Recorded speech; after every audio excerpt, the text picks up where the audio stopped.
he said that when you date someone that hasn't healed, they'll find a way to sabotage it, even when it's good.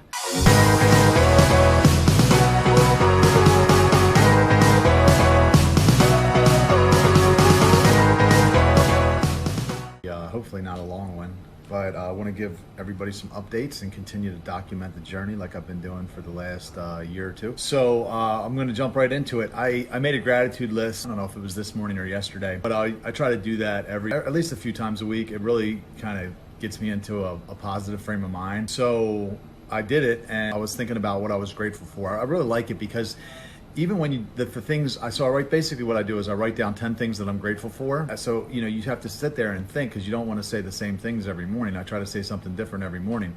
But what it does is it really trains your mind to start looking for things to be grateful for. So like later in the day, I'll just start seeing things that I'm grateful for, and I'll be like, oh yeah, I am grateful for that. And it really just kind of keeps you positive, because when you're in the grind, like I have been for a long time, you need that, or it's very easy to slip into a negative mindset and then start looking for things to complain about. So I was making this gratitude list the other day, and I was thinking about my car and my house, and I'm always kind of negative about, I'm not negative, but I kind of bag on my car. I'm like 97 Tercel, blah, blah, blah. I talk about my living situation, and I'm like, I'm really grateful for that car, and I'm really grateful for that house, because, that car enables me to grind. It enables me to not chase money. I don't have a car payment. I don't even have an insurance payment. My uncle pays it. And that house where I stay for free, I just have to pay my portion of the utilities, enables me not have to work for money, not to have to chase money, so I can do what I'm passionate about. And I'm like, man, I'm really grateful for this thing. And it also, not only that, it sends a signal, or basically it sends a message to the rest of the group, like, that I'm willing to do whatever the hell it takes to build this thing. You know what I mean? And that inspires people, because there are other people in the organization that are busting their ass, and they see me driving that little car and living in the way I do, and they're like, you know what? Rob's sold out, dude. Like, he'll do whatever it takes to make this thing work. And that makes them do the same thing. So, I love my car and I love my house. And I just wanted to share that. So I got a press release coming out for my book. I think I'm going to release it tonight. I feel like it's a really good time to talk about what my book's about. There's a lot of celebrities in the news right now. Justin Bieber just got married. He waited a year, self-imposed, obviously, abstinence before he got married. He waited a year with no sex. Tim Tebow just got engaged. He is a virgin. Colton Underwood, the current bachelor, is a virgin. Hot topic right now. People are really like, what is this about? Why are people doing this? Like, they're trying to understand it. So I wrote a press release, and I talk about those celebrities. We're sending it out. I'm sending it out to all the media outlets that did stories on Justin Bieber waiting to have sex before he just got married to Haley Baldwin. So we're going to say, hey, look, this is a good follow-up piece. The author explains it really well. He's got the #1 video in the world on waiting right now with over 1 million views on YouTube. And, really going to see if we can get some of them to potentially pick it up. So I think right now my book has sold maybe 600 and some copies, maybe 620 or 50, somewhere in that range. I haven't really added it up, but I'll see. We'll see what happens. I'm hoping that it was an idea I had during my quiet time. Again, plug to do quiet time, and I'm gonna see if some places pick it up, and I think that would be the fastest way to get the word out. I often say to people, I'm like, Jesus wrote this story. This was not my idea to be abstinent, and I think people think I'm joking. Like, I'm serious. Like, I would still be a scumbag if not for Jesus. This was not my idea. He told me specific things at just the right time that I needed to hear them in order to motivate me to do what I'm doing. That's it. So I'm assuming that if Jesus wrote this story, which he did, that he wants to tell it, because why else would he have written it? So my guess is that sooner or later this book is going to start selling, because he's going to orchestrate something for that to happen. So, again, I've gotten lots of positive feedback from readers. It's got 4.5, I think, or 5 stars on Amazon as the average. But a lot of people that just didn't understand the concept, like me when I started, I didn't understand the concept. They're like, this has caused me to reevaluate my life. It's changed the course of their life a little bit, because they understand the concept now. And I said it in a video earlier this week. It's like, it's one thing to do something when you don't understand why you're doing it. But when you understand something completely, it's a whole different thing. I go to the gym because I know that there's a payoff. You know what I mean? So I'm waiting, again, for selfish reasons. I try to tell people that this is a selfish decision.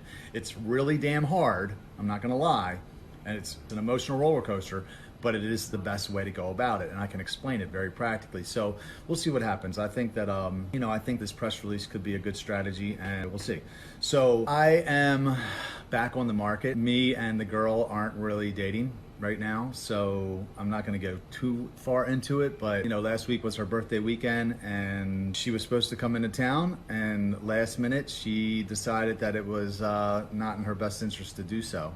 So she canceled, and I just am like at the point where I'm really busy, you know what I mean, like with everything good that's going on, and I can't take that distraction right now. Like for me, we're not talking right now, we're not dating, and I don't know, I got mixed emotions about it, I guess. The funny thing is I heard, so Stefan Labussier, who some of you guys might know, you heard me talk about him, Stefan Speaks.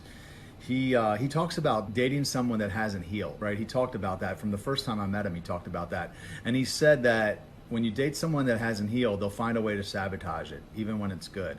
And I don't know that I really believed him when he told me that, or when he said that, because I was like, that's never really happened to me, And I really kind of see where he's coming from now, because like things were good, things were fine, and found a way to sabotage it. So anyway, that's what's up. I guess I'm back on the market. I really don't know what to do. Like this is someone, again, that God spoke to me 19 years ago, told me was for me. Now I don't know what that meant. Like now I'm thinking, like, was that only for a season? Maybe he told me that to get me to where I'm at now. Because if he didn't tell me that, I wouldn't have waited. I would have never waited. I would have done what every other Christian does, which is I would have tried, and then I would have dated out of loneliness, and I would have been having sex because I was too weak to not. So maybe he told me to get me to this point. Again, I wouldn't have waited. I wouldn't have started City Fam. I would have never known about the need for community like I do now. I would have never wrote the book. So I'm like, well, maybe it was just for that. That's what people have said to me. Other people have said, well, maybe it's because she has free will, and maybe she is your soulmate, but she has free will, and if she's choosing not to, you know what I mean? So I've wrestled with all those things, and I don't know, I really don't. I'm thinking, like, what I do know is I've worked really hard on myself, and I feel like I deserve to be happy, you know what I mean? And I deserve someone that appreciates me and is excited to be with me.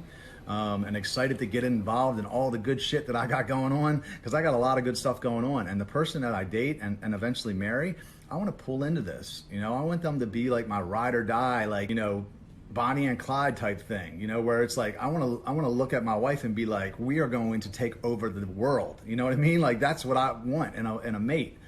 And I feel like I could find that, I feel like I deserve it, and I could find that. So I don't know. I don't know. I really don't know what I'm going to do. Am I going to date? Am I going to, I talked about online dating a long time ago. I don't think I'll online date, but whatever. We'll see what happens. I'll keep you guys posted. I haven't made a firm decision about it yet. But I did get some negative feedback from a couple people, and that's why I entitled this video, Haters Gonna Hate, because I had mentioned the list that I have for a mate, and one of the things I said was hot and loves Jesus. So then people came back to me and said, oh, you're superficial and blah, blah, whatever about, because I said hot first. And I'm like, well, first off, pump the brakes, right? Look at my life, okay? So first off, I've been abstinent for 12 of the last, almost 13 of the last 19 years, okay? So think about that. I've dodged a lot of bullets. I've dodged bullets like Neo in the Matrix. I've dodged a lot of bullets to get to this point. I've been around a lot of hot Christian girls.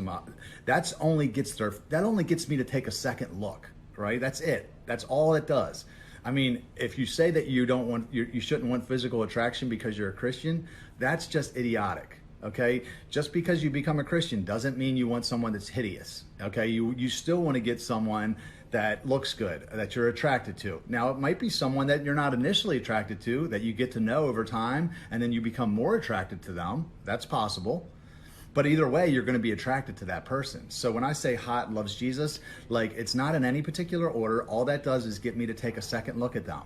Okay, and then of course I would go back and I would pray a lot about it and see if that's someone that God's telling me to move on. And you know how many times I've done that with girls? A lot. Again, 13 of the last 19 years almost, I've been abstinent. So you can imagine, I've had a lot of hot Christian girls cross my path that I could have slept with and or dated, you know what I mean? Seriously.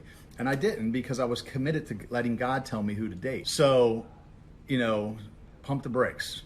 When I say hot loves Jesus, it's just the baseline that would get me to take a second look and go back and pray about them. Okay, so that's it. If anyone's out there and you don't think that like you shouldn't be physically attracted to the person just because you're a believer, you're smoking crack, okay? Because like this is real. We all have eyeballs, you know. It's like I have taste buds. I like food that tastes good too, you know. It's not a sin. So anyway, but as far as the dating goes, like, you know, the whole thing, when I think about dating and waiting, it just seems like it's going to be so much work.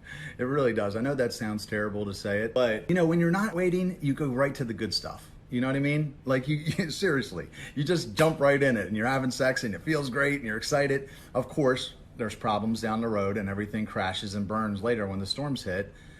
But when you're waiting, it's like everything is slowed down. Everything takes longer. It's work. Like when you're building a house, no one gets excited about digging the foundation, you know, right? No one's excited about their basement, right? People want to throw up the house quick. Me too. I do too. I want to build the house quick. I want to get right to the good stuff. But like when you're dating and waiting, man, it's just like, oh, I even think about it. I'm like, this is going to be a lot of work. And so I don't know. We'll see. But honestly, it's the only way. It's the only way. I'm not saying it's not. So don't, you know, I'm not condoning any other way. It is the right way. It's just like, oh, here we go, right? If I have to go through this process, I'm like, you know. Anyway, so pray for me. Thank you so much for watching my video on YouTube. I wanted to take a moment here at the end to tell you about something that is not only important to me, it's important to the world. Recently, I wrote a book entitled Why Waiting Works: How Fast Sex Prevents Us from Finding True Love and Long-Term Happiness.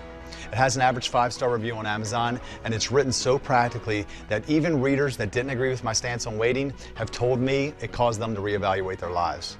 So if you or anyone you know is single, or if you or anyone you know is in a physical relationship and not married, I am imploring you to pick up a copy of my book.